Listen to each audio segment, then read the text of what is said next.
Sage Wanderer here, and welcome to the sheep pen, where no goats are allowed.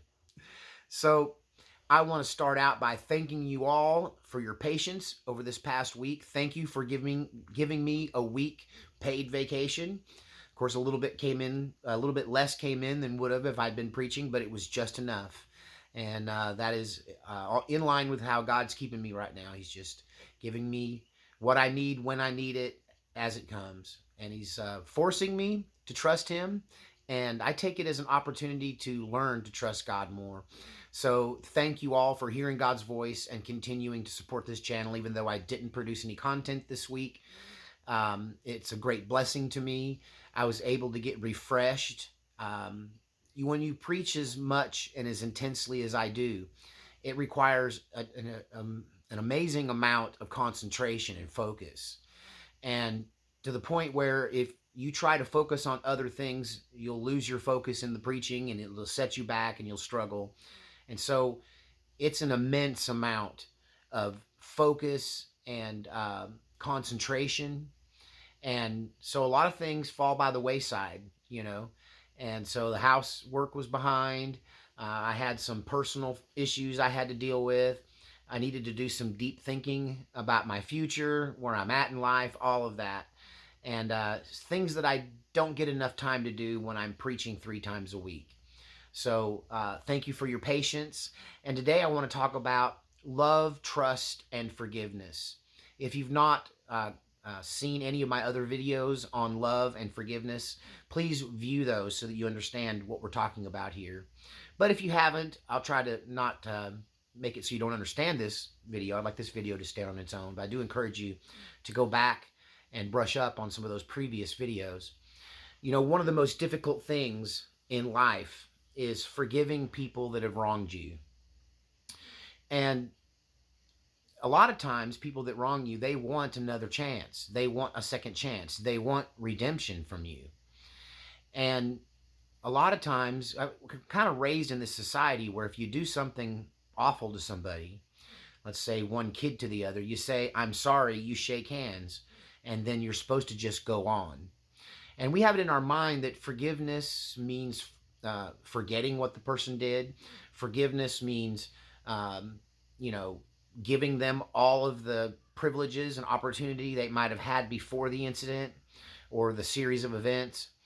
And I want to draw a more distinct line on what forgiveness is, how it relates to love and trust. So we're going to talk about every kind of relationship, whether it be a friend-based relationship, it might be a workplace relationship, friendship, it might be a family situation or a romantic one. But in the American mind, love and trust are tied together. But the truth is, you can love someone you don't trust, and you can trust someone that you don't really love. Now, we're all required to love with the love of God, and we've talked about in previous videos what that really means. That kind of love is called charity. That means you're willing to do something for someone if they need a hand. You're willing to be an ear to listen. You're willing to exchange with them. Have an interaction with this person, and to treat them with respect, okay? And this goes back to Matthew 25. I think Matthew 25 is the epitome, in my opinion, of what this godly kind of love, or loving somebody with the love of Christ. And it's a Christ-like love where you help people that don't deserve it. You don't you don't require someone to jump through hoops before you do something for them. And it's charity. And I don't mean just giving to the poor. You can have charity to your spouse when your back hurts, but you give them a back rub, right? Where maybe you're exhausted, but you go to work so they can stay home. And so love of that sort is this kind of sacrifice, whether it's handing money to a person on the side of the street or doing what we do here in the Give It Away program, which is make up these sack lunches and pass them out to people you don't even know. That's kind of the epitome, according to Matthew 25. Clothing the naked, housing the homeless, feeding the hungry, giving a drink of water to somebody because they're walking down the street and they look hot and thirsty or they're busy working. Sharing what you have with someone with no strings attached, right? No expectations. That is the love of Christ. Now, when we get into these other types of love, relationship based love, then it starts to get a lot more complicated. It's harder to love somebody when you know more about them, right? It's easier to love a stranger, to tell you the truth, because you don't know a thing about them, whether they deserve the help or not. And if you try to figure out whether they deserve the help or not, you're really kind of violating Matthew 25. Matthew 25 says, the very least of these, whoever is the least among us, if we force them to jump through hoops. There's a lot of help out there for people. And one of the things I've discovered helping people in poverty or homeless situations is that there's a lot of help out there for people, but they make them jump through hoops. They have to do so much to prove their worth or to prove their need or to prove they're qualified or the program is available to them. And most of those hoops require so much work on part of the person trying to get the help. If you know anybody who tried to get a disability judgment from the federal government, that gives you an example. And so if a person has the wherewithal to go through all that trouble to qualify themselves, then they don't really are never going to get the help they need. Because if they could do that, they would just help themselves, right? They would just get a job in an office if they were that computer competent, right? But when you get into personal relationships, you run this that's what I'm looking for. You have this paradigm that you've got to make match up between loving somebody, right? And then, is it unconditional? What part of it is unconditional? Or are there requirements to love you? And so you can love people you don't trust. You can love people that are unworthy of your love. And there's nothing wrong with that unless you let them take advantage of you, because this is where trust comes in. For love to be reciprocal, whether it's a friendship-based love, if you are going to share some complaint you have at work with a friend at work, and he's going to turn around and tell your boss or all the other coworkers, well, you won't make that mistake again, right? Because the trust bond is broken. You might still enjoy being around them, don't mind sitting next to them. What you can't do is refuse to forgive them for that. You have to accept, really, true forgiveness is accepting things for how they are. That's how that person is. I don't know their situation. I wouldn't act that way. I wouldn't do those things. I wouldn't behave that way, but they have their reasons, and I'm going to let them be them. Really, ultimately, forgiveness, true forgiveness, whether it's forgiving your enemy, your lover, your child, your parent, whatever, your best friend, forgiving people really is about accepting them. And now, if you're forgiving them for a betrayal, you don't have to trust them again. That's what some people don't understand. They think to forgive somebody that's done them wrong, they have to then open their house up to them, give them all the trust they once had, and turn a blind eye to the betrayal. But that is not required of us. Trust in God is required of us. But trusting other people is not part of the equation. It's not a necessity. Trust is earned. Trust is not something you give away to a stranger. You make people earn your trust. If you're the kind of person that will let somebody hold your wallet while you go into the bathroom, well, that was an unwise decision, especially if you don't know them. Hey, there's a chance you'll come out and your wallet will be right there where you left it with them, or there's a chance they'll leave with it and you'll never see them again, or it'll come back a few bucks short. So trust is based on wisdom. Trust is based on experience. So forgiving someone that's wronged you, some of the hardest things that people deal with is that they think because they no longer trust the person that they haven't forgiven them. Forgiving someone's not a free pass. Forgiving someone is acceptance for how they are. I accept that you lied to me. I accept that I may never know the whole truth, and I'm not going to hold that against you. However, I'm not going to trust you with my secrets. I'm not going to turn my back on you. When you tell me something, I'm going to take it with a grain of salt as to whether it's real or completely made up. And our relationship from this moment forward is going to be sifted through that filter, right? The fact that I understand that you've lied to me. Now, how can you rebuild trust? Rebuilding trust starts with a full confession. You can't ever rebuild trust with someone unless you tell them every single time you lied to them, every single thing that you didn't disclose, every single thing that every way that you wronged them, every secret you have. You have to start from there, and then it's a matter of that person forgiving you, and then you can start building trust. Right? Once trust is broken, it has to be completely stripped down with a total confession and rebuilt. Trust is one of the most difficult things to rebuild in a relationship, any relationship, once it's broken down. Once you realize that this person is not telling you the truth, isn't going to tell you the truth, and probably won't ever tell you the truth. But then that's where forgiveness kicks in, right? That's where forgiveness, another name for forgiveness is acceptance, right? I'm going to accept that it is what it is. I'm no longer going to beat them up for the truth because I can't expect the truth from them. It's not judgment. It just is what it is. It's accepting the situation. So this allows you to forgive them for all of it. It doesn't mean you have to move them back into your house. It doesn't mean you have to give them the keys to your back door. It doesn't mean that you have to continue to keep them on your bank account, right? It doesn't even mean, forgiveness doesn't even mean you have to go around that person, because if that person is negative, if they're bringing negative things to you, if they're continuing to lie to you, you are under no requirement to share space with someone. That's not part of forgiveness. Forgiveness is about accepting things for how they are, not judging that person, okay? So they lie. Maybe they've been taught through their experience that to tell the truth gets punished. You know, many of you have heard of the rock band Creed. If not, Google them. They were really big, I guess, in the 90s. Me and the lead singer of Creed have a connection that he's not aware of, but I am. I had a scholarship to attend a college. It was a college ran by a major Pentecostal denomination. I didn't go to that college. I chose not to because I had a different plan for my life, right? But I'm very familiar with the college. The lead singer for Creed did attend that denominational college, and he got caught smoking pot. Someone told on him. You know, he was seen, and someone, told on him, and he got pulled into the dean's office.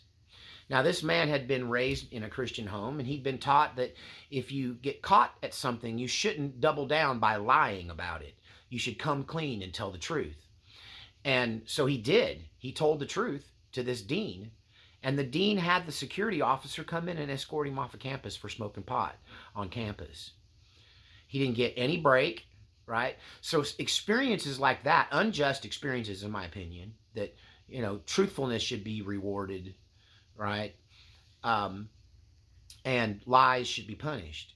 But he was taught in that situation that when you're facing an authority figure, it's better to lie than to tell the truth. It's not about what you've done, it's about what they can prove. And so if someone lies to you, they may have many of those kinds of experiences where they aren't comfortable telling the truth. Doesn't mean you should ever trust them again, because you're dealing with somebody who's not comfortable telling the truth, and their actions have shown you that. But forgiveness is accepting that that's how they are. Life has made them that way. Maybe someday they'll change. But until then, I forgive you. I'm not going to hold you accountable for this. Like, I'm not going to try to go out and hire a private investigator and ram the truth down your throat and demand a confession. No, I'm going to give you the opportunity to make it right. If you choose to lie, right, then I have to accept that this person's a liar. I have to accept that this person is going to choose the easy way out. They're going to choose the lie for fear that they'll be punished for what they've done, right?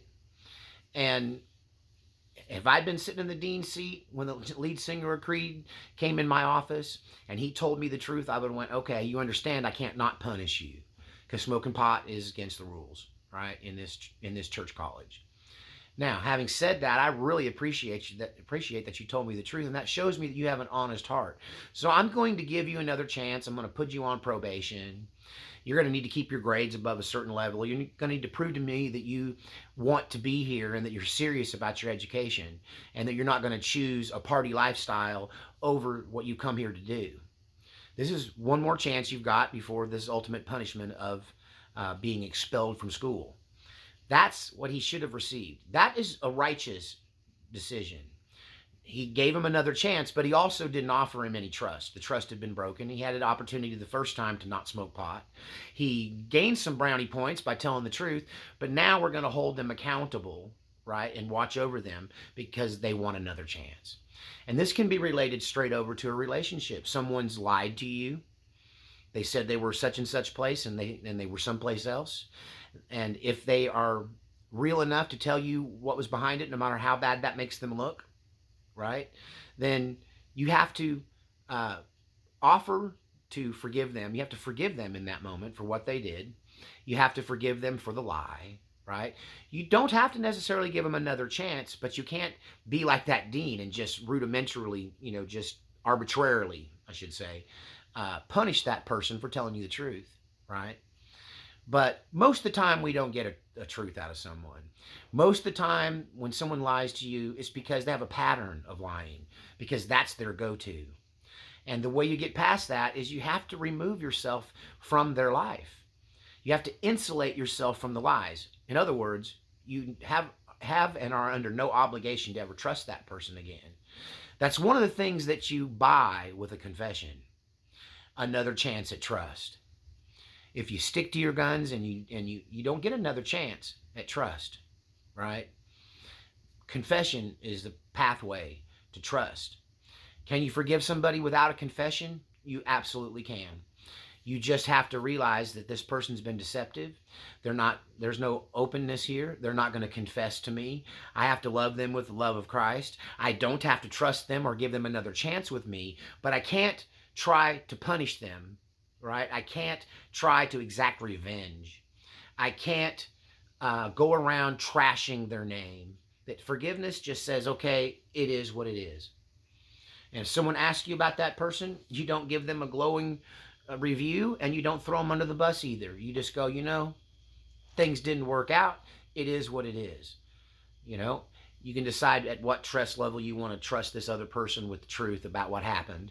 Right? I hope y'all are following me today. I'm talking about this deep interpersonal relationship, because one of the things that I know beyond a shadow of a doubt, that God's main concern with humanity is how we treat each other. Are we open? Are we honest? Are we forgiving? Are we loving? Are we caring? Are we charitable? Or are we combative? Are we liars? Are we hurtful? Are we so defensive that we can't forgive? We can't let it go. Forgiving is letting it go, but that doesn't mean you're going to let it happen again. And that's the line that people have so much trouble with. Some people claim to forgive somebody and then go out and make sure everybody knows what they did, what this person did to them. They go out and they paint themselves as the victim and the other person as the aggressor, and that's not forgiveness. Forgiveness is letting it go. And you know what? I seen a meme recently that says when you choose to forgive someone, you realize that you're freeing a prisoner, and the prisoner was you. I thought that was a great meme. That really forgiving someone is for you more than them. Right? They may not see it as forgiveness if it doesn't come with a second chance, if it doesn't come with a total validation of what they did and a total acceptance and a total another clean slate. People want a clean slate. There's really no such thing as a clean slate. The law of sowing and reaping is a law of the universe. It's a law that God will not renege upon, right? It would be unfair to those who paid the price for what we did if someone else got away with a clean slate. That there's always going to be repercussions for things that you do in the world and in the afterlife. And I'm not talking about heaven and hell as much as I'm talking about rewards and blessings, or the lack thereof. And so forgiving someone isn't giving them a clean slate. It's accepting that things are the way they are. It's not holding them in a position of indebtedness to you. And I go back to that parable of Jesus about the rich vineyard owner who was collecting on debts, and he found a guy that owed him a lot of money, and he was going to punish him and make him pay. And the guy begged for some clemency. He begged for for more time, and the rich man decides to just forgive the debt. And then one of the rich man's servants sees another incident where this person he just forgave is beating somebody else up for the money they owe him and showing them no mercy. And then he reneges on his clemency, and he calls the authorities and has this person locked up for the debt they still owe them. He takes it back, right? And so when you're talking about forgiveness, you forgive the person their trespasses, right? You forgive them their debt. That's what the Lord's Prayer tells us to do. So they don't owe you anything, but likewise, you also owe them nothing beyond that love of God, that charity love that you owe everyone, that respect, that human respect that you should pay to everyone. That you don't owe them another chance. You don't owe them any more trust. You don't owe them any more of your time, right? But you're also not going to punish them. You're not going to make them pay. You're not going to do something to spite them. You're not going to destroy their reputation. You're not going to go out for blood. You're not going to fight. You're just going to let it go. Forgiveness is about accepting a situation and a person and letting them go without them owing you anything. Because you don't owe anyone your trust. Trust is earned. You owe it to them if they've earned it. If they've lied to you, they've not earned your trust. If they've deceived you, they've not earned your trust. If they've broken your agreements, done things behind your back, betrayed you, you do not owe them anything. And forgiving is simply saying that, okay, and you owe me nothing else either. You owe me nothing. I'm not going to demand anything of you. Right? I'm always here if you want to tell the truth and come clean. If you want to make it right and try to work on it, I'm here for you. But that doesn't mean I'm going to trust you. You're going to earn my trust. You're going to have to earn my trust. Even though I've forgiven you, it doesn't mean I trust you. That trust is earned. You know, a real problem I have with modern women that I ran into, especially with younger people, is that they believe you should just go into any relationship with an open bond of trust. Oh, he doesn't trust me. He asked me where I was. He doesn't trust me. Well, you've likely not earned his trust. You know how to earn his trust? If he asks you where you've been, you tell him where you've been. Openly, honestly, with forthright. You do that enough, people will earn your trust, right? You will earn their trust, is what I'm trying to say. And trust and forgiveness and love are not the same thing. You know, to forgive somebody is an act of love. That first kind of love we talked about, that Matthew 25, that charitable love, that basic, you know, forgiving somebody, letting it go, not punishing them necessarily, but also removing yourself from the situation, not offering them the open hand of fellowship to a deep level. Just basically back to treating them like an acquaintance, a stranger, someone you know. It's like that song. Now you're just somebody that I used to know. That's the price you can pay for breaking trust, right? Now, you can't harbor ill feelings against that person. You have to let them go, let it go. Accept it. It is what it is, right? And this makes forgiveness easier. A lot of times people hang on to bad feelings. They hang on to, and they struggle with forgiving someone because they think to forgive someone is to give them another chance, is to let them back in their life, is to open the door of trust to them again. And that's something they can't do once somebody has violated that, especially repeatedly. Forgiveness isn't offering someone the trust again. Forgiveness is letting them off the hook. And that doesn't mean we're going to keep going like we've been going so you can lie to me some more. right? Letting them off the hook means I'm not going to go tell your whole family what a liar you are. I'm not going to put out a billboard. I'm not going to try to burn you financially. I'm not going to try to get you fired at work.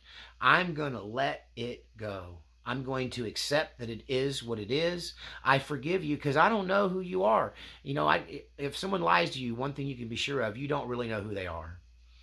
And if someone has betrayed your trust, it's probably because of their life experiences. And you really can't judge someone unless you've walked a mile in their moccasins, right? If you're not them, you can't judge them.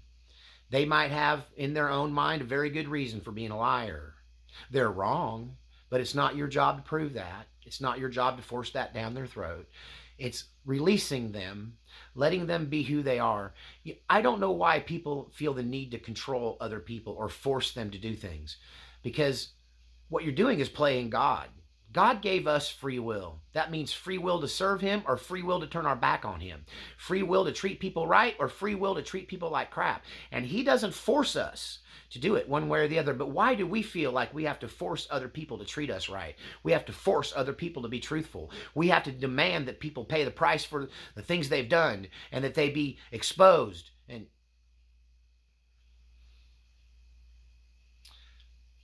God just accepts. He does. He just accepts you for what you are. Now, either you're somebody He wants to spend eternity with or not, based on who you are. But He doesn't try to force you. He doesn't try to bend your will. Why do we feel like we have to do that? So forgiveness really is just letting it go, letting that person off the hook. Forgiveness is being like God. God gave you the free will. I'm giving you the free will. You're showing me what I mean to you or don't mean to you. You're showing me how important this relationship is. You're showing me whether you should be trusted or not, right? And it's not up to me to judge you because I haven't been where you're at. I'm not you. I'm me. And I choose to forgive you. I choose to let it go. Does that mean you get the chance you had before you blew the trust, before you messed it all up? No. You might move forward with that person. You might learn to build trust over time again. You might, through their confession, through their sharing with you their motivation, through them explaining their point of view as they see it through the past, you might be able to, in some way, understand why they did what they did and find some way to rebuild trust afterwards. But make no mistake about it, you're not required to trust. You're required to love, and you're required to forgive. And just because you forgave somebody doesn't mean you've forgotten. It also doesn't mean that you're going to hold their feet to the fire and demand that they be a certain way, or like I said, aggressively go against them or start a war with them. You're just going to accept that this person and their life experiences has made them who they are. You can pray for them. You can hope they change. You can watch from a distance. But it would be unwise and foolish for you to just let someone back into your life, let someone back into your trust when they haven't earned it. And so when you're dealing with other people, know this: they don't owe you trust. It's up to you to earn their trust. If you wrong someone, you can expect them to forgive you, and they should. They have an obligation to just let it go. Let bygones be bygones. Let it be water under the bridge. But the lesson they take from that is valid. You've proven they can't trust you. So don't expect them to be open and vulnerable with you unless you're open and vulnerable with them.